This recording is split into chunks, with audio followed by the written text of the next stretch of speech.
Hi friends, good morning to everyone. So రేపు మనకు budget day ఉంది ఫ్రెండ్స్, మనందరికి తెలుసు. So February 1st is budget day. And రేపు మనకి ట్రేడింగ్ సెషన్ అనేది ఓపెన్లో ఉంటుంది. రేపు ఫుల్ డే ట్రేడింగ్స్ అనేవి జరుగుతాయి అన్నమాట. తెలుసుకోవాల్సిన ఇంపార్టెంట్ పాయింట్స్ ఏంటి, ఓకే. సో ఈ రోజున మనం ఎలాగ ప్లాన్ చేయాలి అనేది మనం మాట్లాడుకుందాం. సో మనం ఎలాగో చేసేది ఆప్షన్ బయింగ్ కాబట్టి అండ్ ఇంట్రాడే ట్రేడింగ్ కాబట్టి, సో దాని రిలేటెడ్గా నేను కొంచెం ఇన్ఫర్మేషన్ మీకు ఇవ్వాలనుకుంటున్నాను. సో ప్రస్తుతానికి మీరు చూస్తున్న ఈ చార్ట్ ఏదైతే ఉందో ఇది last 10 years, okay, budget date రోజున లాస్ట్ 10 yearsలో జరిగిన పర్ఫార్మెన్స్ని మనం చూస్తున్నాం అనమాట. Budget day performance last 10 years Nifty and సెన్సెక్స్లో రెండిట్లో చూస్తున్నాం అనమాట. ఫ్రెండ్స్, మనం లాస్ట్ 10 yearsను మనం చూస్తే, సో నేనైతే పాయింట్స్ చేంజ్లో చూపిస్తున్నాను, ఓకేనా. సో పాయింట్స్ రేంజ్లో చూపిస్తున్నాను.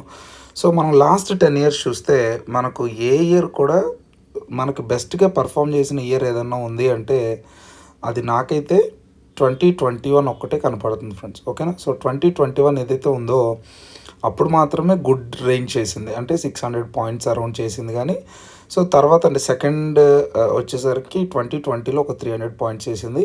సో రిమైనింగ్ డేస్ అంతా కూడా సో ఎన్ని పాయింట్స్ నిఫ్టీ చేసింది అని మనం చూస్తే around only, okay, so less than 1% or 1% చేంజ్లోనే మనకి రిమైనింగ్ లాస్ట్ 10 బడ్జెట్ డేస్ ఏవైతే ఉన్నాయో మనకు కనపడుతున్నాయి.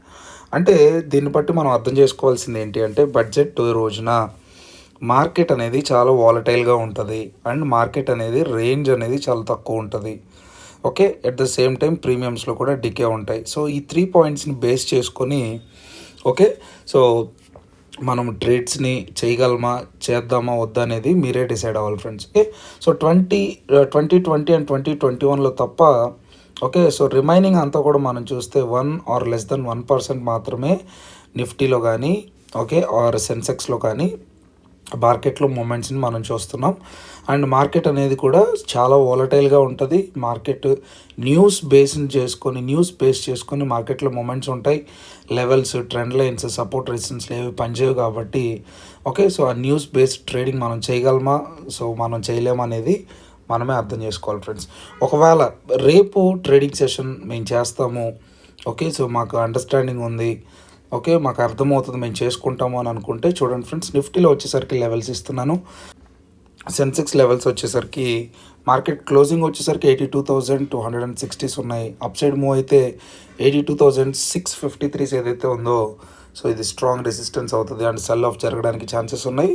అండ్ స్ట్రాంగ్ సపోర్ట్ వచ్చేసరికి 81,720 అండ్ పివోట్ లెవెల్ వచ్చేసరికి 82,190 అనమాట.